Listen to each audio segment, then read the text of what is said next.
अस्सलाम वालेकुम। आज हमने फर्स्ट फिज़िक्स चैप्टर नंबर 3 का थर्ड लेक्चर स्टडी करेंगे, जिसमें हम एक्सेलरेशन ऑफ द बॉडी को स्टडी करेंगे। जैसे कि हमने पिछले लेक्चर्स में डिस्प्लेसमेंट को स्टडी किया और वेलोसिटी को स्टडी किया।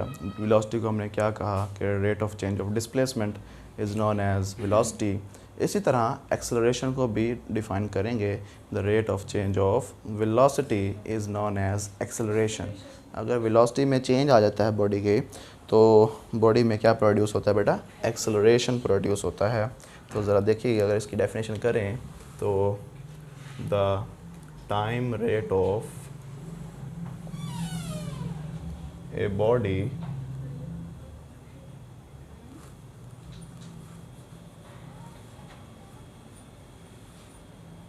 change the time rate of change of velocity of body, the time rate of change of velocity of the body is known as acceleration। ठीक है, तो ज़रा देखिएगा, जब हम गाड़ी में जा रहे होते हैं तो उसमें एक एक्सेलरेटर होता है बेटा। ठीक है, हम उसको प्रेस करते हैं तो बॉडी की स्पीड या वेलोसिटी इंक्रीज़ हो जाती है, यानी कि वेलोसिटी चेंज हो जाती है। तो उस एक्सेलरेटर की वजह से, बॉडी प्रेस करने की वजह से बॉडी में क्या प्रोड्यूस हुआ बेटा? एक्सेलरेशन प्रोड्यूस हुआ। क्या प्रोड्यूस हुआ? एक्सेलरेशन। ठीक है, यानी कि हम एक्सेलरेटर को प्रेस करके बॉडी की वेलोसिटी को चेंज करते हैं। एक्सेलरेटर नाम से ही ज़ाहिर है, एक्सेलरेट करेगा बॉडी को, यानी कि उस बॉडी में एक्सेलरेशन प्रोड्यूस होगा बेटा। ठीक है, तो अगर हम इसका फार्मूला वगैरह देखें तो वो सिंपल सा है। तो देखिएगा, ए के ऊपर लगा देंगे arrow, because it is a vector quantity. ठीक है, which is equal to delta v over delta t, where this v is the velocity and this t is the time taken by the body. ठीक है, कि अब ये acceleration जो है किस पर डिपेंड कर रहा है? Change in velocity with respect to time. अब डेल्टा की वी की जगह पे अगर हम ये लिख दें कि v f minus v i divide by delta t, बात समझ आ गई? ये भी एक्सेलरेशन का फार्मूला बन जाएगा। तो यानी कि एक बॉडी है, कोई इनिशियल वेलोसिटी से मूव कर रही है, और आफ्टर सम टाइम टी, कुछ टाइम टी गुजरने के बाद वो बॉडी एक ख़ास अपनी वेलोसिटी को क्या कर लेती है? चेंज करती है, और उसकी वेलोसिटी क्या बन जाती है? Final velocity. क्या बन जाती है? Final velocity. तो अगर हम उसमें चेंज मालूम करें, यानी डिफरेंस लें, तो बेटा v f minus v i divide by delta t is equal to the acceleration, is equal to acceleration. बेटा बात समझ आ गई? तो अब ना इधर से हमें पता चल गया, इधर से हमें क्या पता चल जाएगा? यूनिट पता चल सकता है कि S I unit of acceleration is, अब ज़रा देखिएगा, ऊपर कौन सी क्वांटिटी है बेटा? वेलोसिटी। तो वेलोसिटी का यूनिट होता है मीटर पर सेकंड, डिवाइड बाय टाइम का यूनिट क्या होता है बेटा? सेकंड। यानी मीटर पर सेकंड पर सेकंड, मीटर पर सेकंड पर सेकंड। बेटा बात समझ आ गई? ये इसके नीचे है ना, डिनोमिनेटर में टाइम, तो देखेंगे मीटर पर सेकंड, और इसको इस तरह भी लिख सकते हैं, मीटर पर सेकंड स्क्वायर। बेटा बात समझ आ गई? This is the unit of acceleration. ठीक है, तो अब देखो, अगर हम इसकी डायमेंशंस की बात करें तो इसकी डायमेंशन क्या बन जाएगी बेटा? वैसे अगर हम देखें तो स्पीड की, वेलोसिटी की डायमेंशन होती है, वो होती है एल टी माइनस वन। ठीक है, तो अब नीचे एक टाइम और है, वो ऊपर जाएगा तो एक और माइनस वन हो जाएगा, तो ये बन जाएगी माइनस टू। ठीक है, इसको अगर हम तीनों बेसिक उसकी फॉर्म में लिखें तो बेटा एम एल टी, ये तीन बेसिक डायमेंशंस होती हैं बेटा हमारे पास। तो इसकी पावर माइनस टू, एल की पावर वन, और एम है ही नहीं तो एम की पावर ज़ीरो। बेटा बात समझ आ गई? तो किसी को यहाँ तक कोई बात समझ ना आए ज़रा पूछ लो। अब लिखते हैं कि भाई ये जो एक्सेलरेशन है, acceleration is a vector quantity, it is a vector quantity. अब वेक्टर क्वांटिटी है तो इसकी मैग्नीट्यूड भी होगी, साथ में ज़ाहिर सी बात है डायरेक्शन भी कोई ना कोई होगी बेटा। तो अब इसके लिए हम क्या करेंगे कि इसकी डायरेक्शन कैसे पता चलेगी हमें, डायरेक्शन क्या होगी बेटा। ज़रा देखिएगा कि यहाँ ये फार्मूला है, ये एक्सेलरेशन वेक्टर कैसे बना, किसकी वजह से बना बेटा, इस वेलोसिटी की वजह से। अब ये सिर्फ वेलोसिटी नहीं है, ये क्या है बेटा, चेंज इन वेलोसिटी। क्या है बेटा, चेंज इन वेलोसिटी। अगर वेलोसिटी ओवर टाइम कर दें तो एक्सेलरेशन नहीं होता बेटा, ठीक है। तो जब तक बॉडी की वेलोसिटी चेंज नहीं होती तब तक एक्सेलरेशन प्रोड्यूस नहीं होगा। तो एक्सेलरेशन प्रोड्यूस करने के लिए ज़रूरी है कि बॉडी की वेलोसिटी क्या होनी चाहिए, चेंज होनी चाहिए। बेशक वो इंक्रीज़ हो जाए, बेशक वो डिक्रीज़ हो जाए, लेकिन there should be some change in the velocity, velocity में चेंज होना चाहिए। तो अब पता क्या चला कि जिस डायरेक्शन में बॉडी की वेलोसिटी चेंज हो रही होगी उसी डायरेक्शन में बॉडी का एक्सेलरेशन प्रोड्यूस करेगी बेटा। बात समझ आ गई। तो अब ज़रा देखते हैं कि हम इसकी डायरेक्शन लिख लेते हैं कि ये MCQ भी है बेटा। The direction of acceleration is in the direction in which velocity of the body changes।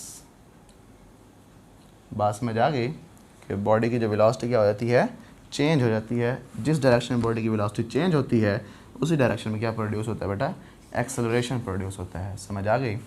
अब ज़रा देखो कि हम कहते हैं ये हमारे पास कोई XY प्लेन है,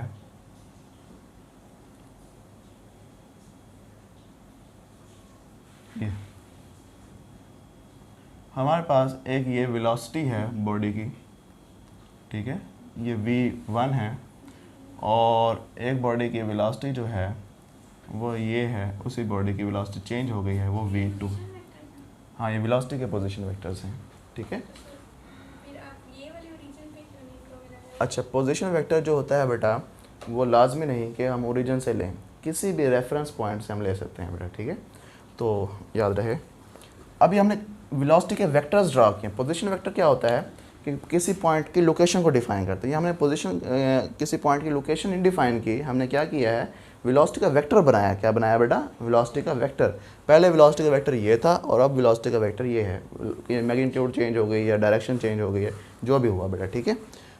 अगर इसका हम लेंथ छोटी कर दें तो हम कहेंगे मैग्नीट्यूड चेंज हो गया, डायरेक्शन भी चेंज हो गई है। अगर लेंथ सेम है वेक्टर्स की तो फिर बेटा क्या होगी कि हम कहेंगे कि डायरेक्शन की वजह से वेलोसिटी क्या हो गई, चेंज।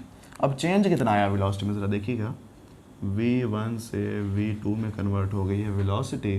तो फिर हम कहेंगे ये जो वेक्टर बना है ये डेल्टा V है, जो कि बराबर है किसके, final velocity minus initial velocity. बेटा बात समझ आ गई। तो ये हमारे पास वेक्टर बनेगा। अब एक्सेलरेशन किस डायरेक्शन में प्रोड्यूस होगा बेटा, जिस डायरेक्शन में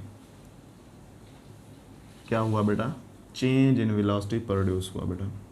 बात समझ आ गई कि किस डायरेक्शन में चेंज इन वेलोसिटी प्रोड्यूस हुआ, इस डायरेक्शन में, इसी डायरेक्शन में बेटा क्या प्रोड्यूस होगा, फिर एक्सेलरेशन भी प्रोड्यूस होगा। बात समझ आई। किसी को ये बात समझ ना आए ज़रा पूछ लो। अब जैसे कि हमने पिछले टॉपिक्स में भी पढ़ा था कि स्पीड और वेलोसिटी के बारे में पढ़ा था, कि हमने कहा था कि भाई ये जो आपकी जो वेलोसिटी है ये क्या होती है, एवरेज वेलोसिटी भी होती है, इंस्टेंटेनियस वेलोसिटी भी होती है, यूनिफॉर्म नॉन यूनिफॉर्म वेलोसिटी होती है। इसी तरह हम एक्सेलरेशन के बारे में भी पढ़ेंगे बेटा, ठीक है, कि एक्सेलरेशन यूनिफॉर्म नॉन यूनिफॉर्म होता है या क्या होता है।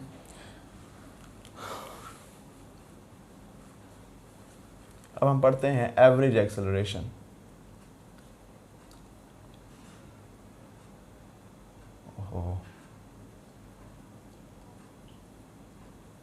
एवरेज एक्सेलरेशन के बारे में पढ़ते हैं बेटा। एवरेज एक्सेलरेशन क्या होता है। अब देखो कि एवरेज एक्सेलरेशन जो है, जैसे कि हमने एवरेज वेलोसिटी पढ़ी थी, उसके लिए हमने क्या कहा था कि टोटल बॉडी ने जो डिस्प्लेसमेंट कवर की है और जितना टोटल टाइम उसको बॉडी को रिक्वायर्ड था और डिस्प्लेसमेंट कवर करने के लिए, उन दोनों की क्या ले ली थी हमने, रेशो। क्या ले ली थी बेटा। इसी तरह इसमें भी हम क्या करेंगे, जितना बॉडी में टोटल वेलोसिटी में चेंज आया है और उस टोटल चेंज को हम क्या कर देंगे बेटा, टोटल टाइम पे क्या कर देंगे, डिवाइड कर देंगे। तो हमारे पास क्या आ जाएगा, एवरेज एक्सेलरेशन आ जाएगा बेटा, ठीक है। तो हम कहेंगे ratio of total change in velocity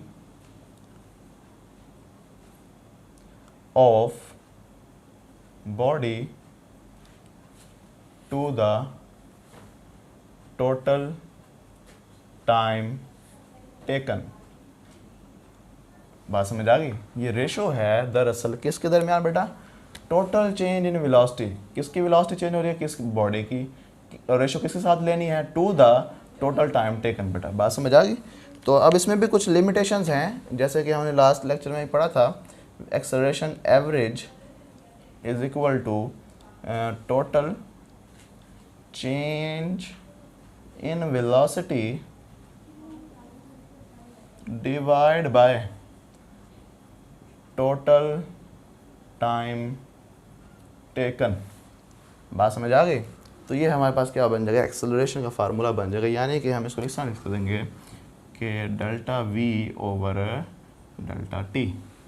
कि इसका मतलब क्या है कि हमें कोई नहीं पता कि दरमियान में बॉडी की वेलोसिटी कितनी चेंज हुई, कितनी कम हुई।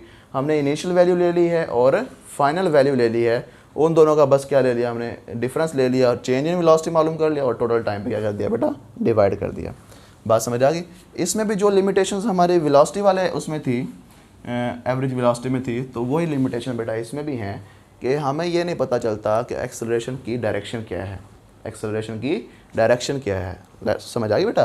तो ज़रा देखो कि एक बॉडी है, यहाँ से मूव करना शुरू करती है, वो घूमती घूमती इस तरह से मूव करती यहाँ पे आ गई है बी पॉइंट पे। अब वेलोसिटी तो हर लम्हा चेंज हो रही है, लेकिन हमने तो यहाँ से वेलोसिटी मेजर की इनिशियल वेलोसिटी और यहाँ से मेजर की फाइनल वेलोसिटी, बस इन दोनों का डिफरेंस लेके डिवाइड कर दिया, ठीक है। लेकिन हमें नहीं पता चल रहा कि दरमियान में बॉडी की वेलोसिटी कहाँ पे ज़्यादा हुई, कहाँ पे कम हुई, किस लम्हे में क्या वेलोसिटी थी, तो हमें नहीं पता था उसका बेटा, ठीक है। तो हमें बस इनिशियल वैल्यू का पता और फाइनल वैल्यू का, तो हमने उसका डिफरेंस लेके टोटल चेंज को डिवाइड कर दिया बेटा, ठीक। तो ये हमारे पास आया था एवरेज एक्सेलरेशन। क्या आता है बेटा? तो इसमें कुछ लिमिटेशंस होती हैं कि हमें एक्सेलरेशन की डायरेक्शन का नहीं पता चलता और हमें ये नहीं पता चलता कि कितना चेंज बॉडी में दरमियान में आया है वेलोसिटी में, ठीक है बेटा। उसके बाद हम पढ़ेंगे इंस्टेंटेनियस एक्सेलरेशन। क्या पढ़ेंगे बेटा? Instantaneous acceleration.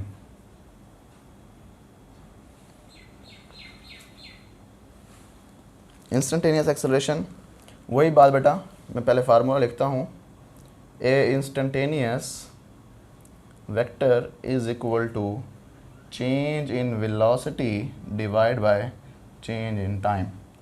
यहाँ पे लिमिट लगा देंगे, लिमिट डेल्टा टी टाइम जो है अप्रोच करे किसको बेटा? ज़ीरो को। अब जो भी इंस्टेंटेनियस एक्सेलरेशन या इंस्टेंटेनियस वेलोसिटी मालूम करनी है उसके लिए लिमिट यही रखनी है बेटा, और इंस्टेंटेनियस में लिमिट लाजमी पुट करनी है बेटा, ठीक है, एट एनी इंस्टेंट। अब देखिएगा हम कहेंगे लिमिटिंग वैल्यू, ये क्या बेटा? लिमिटिंग वैल्यू है किसकी? Delta v over delta t की। क्या लिमिट लगाई है आपने? Such that the time approaches to zero. Time interval जो है वो वेरी स्मॉल होना चाहिए। क्या होना चाहिए बेटा? वेलोसिटी में चेंज बहुत कम आएगा बेटा, ठीक है। जैसे बॉडी तो मूव कर रही है, कंटिन्यूसली मूव कर रही है, उसकी वेलोसिटी भी क्या हो रही है? चेंज।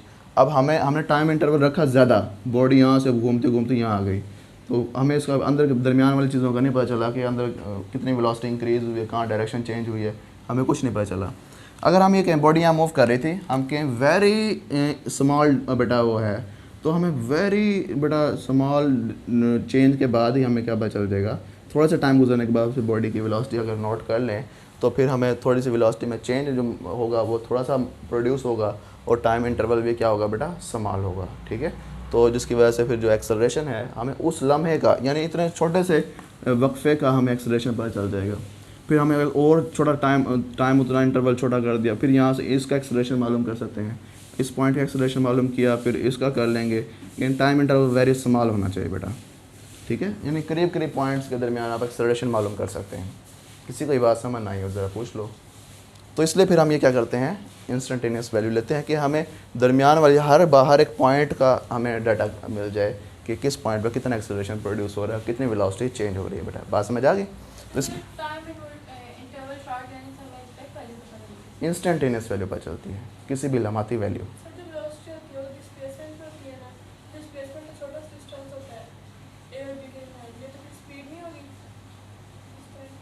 अच्छा ज़रा देखो,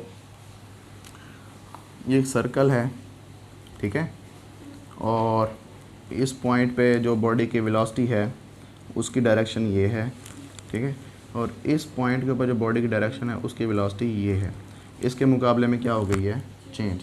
इस पॉइंट पे भी वेलोसिटी वेक्टर है, इस पॉइंट पे भी वेलोसिटी वेक्टर है। बात समझ आ गई। अगर इन वेलोसिटीज़ की मैग्नीट्यूड ले लेते हैं, क्या ले लेते हैं बेटा, तो वो स्पीड बन जाती है। अच्छा, अब ये वेक्टर है लेकिन ये वेलोसिटी चेंज हो रही है। क्या हो रही है बेटा, ये यहाँ एक पॉइंट से बी पॉइंट तक जाते हुए वेलोसिटी क्या हो गई, चेंज, ठीक है ये वेलोसिटी ही। बात समझ आ गई, क्या है ये वेलोसिटी ही, लेकिन वेलोसिटी ए पॉइंट से और बी पॉइंट तक डिफरेंट है बेटा, ठीक है। क्यों डिफरेंट है, उसकी डायरेक्शन क्या हो गई है, चेंज। बात समझ आ गई। तो अब ये नहीं है कि ये स्पीड बन गई है, समझ आ गई, ये नहीं है कि स्पीड बन गई। अगर हम इसकी डायरेक्शन को निगलेक्ट कर दें तो फिर तब ये वाकई स्पीड हो जाएगी, स्पीड बन जाएगी। लेकिन ये ए पॉइंट पे भी और बी पॉइंट पे भी है क्या, वेलोसिटी। ये वेक्टर्स बनाया ना हमने, डायरेक्शन किसकी होती है, वेक्टर क्वांटिटी की होती है, velocity is a vector quantity. तो उसकी डायरेक्शन बनाई तो ये है, ये वेलोसिटी ही, लेकिन ये वेलोसिटी इस वेलोसिटी से क्या है, डिफरेंट है। बेशक इनकी मैग्नीट्यूड सेम है लेकिन डायरेक्शन क्या है, चेंज है, जिसकी वजह से वेलोसिटी भी क्या हो गई बेटा, चेंज हो गई। बात समझ आ गई। तो ये होता है बेटा।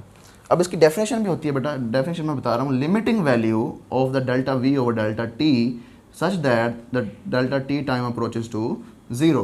कि ये टाइम इंटरवल जो है वेरी स्मॉल होना चाहिए, तो अब जो एक्सेलरेशन प्रोड्यूस होगा वो इंस्टेंटेनियस एक्सेलरेशन होगा। कौन सा एक्सेलरेशन होगा बेटा, इंस्टेंटेनियस एक्सेलरेशन होगा, ठीक है। अब हम पढ़ते हैं यूनिफॉर्म एक्सेलरेशन।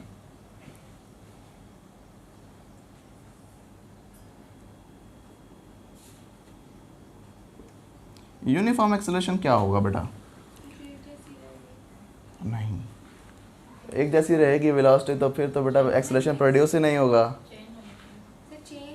हाँ, चेंज एक जैसे हम कहेंगे if the acceleration of the body is said to be uniform, velocity जो बॉडी एक्सेलरेशन है वो यूनिफॉर्म कहलाएगा कब, if body is changing its velocity equally in equal interval of time बेटा, ठीक है। बॉडी की जो वेलोसिटी है वो चेंज हो रही है equally in equal interval of time बेटा, ठीक है। तो velocity of body changes equally in equal interval of time। बेशक ये इंटरवल जितना मर्जी छोटा हो जाए तो बॉडी फिर जो बॉडी की जो वेलोसिटी है अगर वो इक्वली चेंज हो रही है इक्वल इंटरवल ऑफ टाइम में, then the acceleration is said to be uniform बेटा, ठीक है। तब एक्सेलरेशन क्या कहलाएगा, यूनिफॉर्म कहलाएगा। समझ आ गई। उसके बाद बेटा नॉन यूनिफॉर्म एक्सेलरेशन भी होता है। उसमें क्या होगा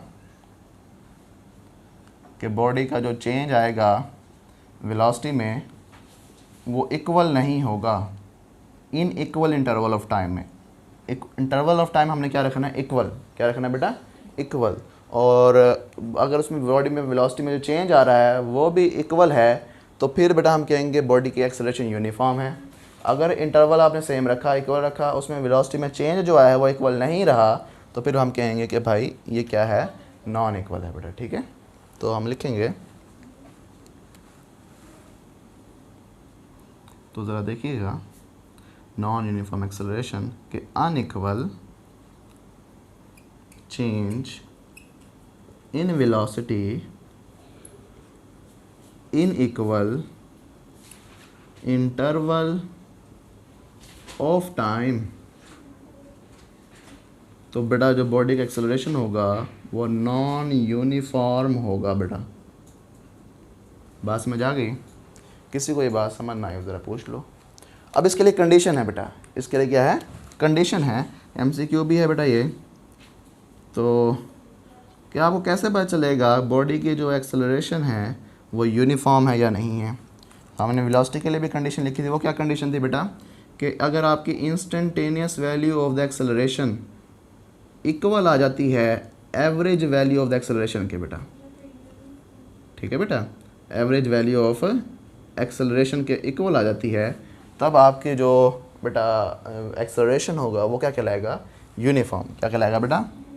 दूसरी कंडीशन क्या है बेटा कि भाई अगर इंस्टेंटेनियस वैल्यू जो है वो सेम रहे, चेंज ना हो, तब भी हम कहेंगे कि भाई बॉडी का जो एक्सेलरेशन है वो क्या रहेगा? यूनिफॉर्म रहेगा। क्या रहेगा बेटा? यूनिफॉर्म। बात समझ आ गई?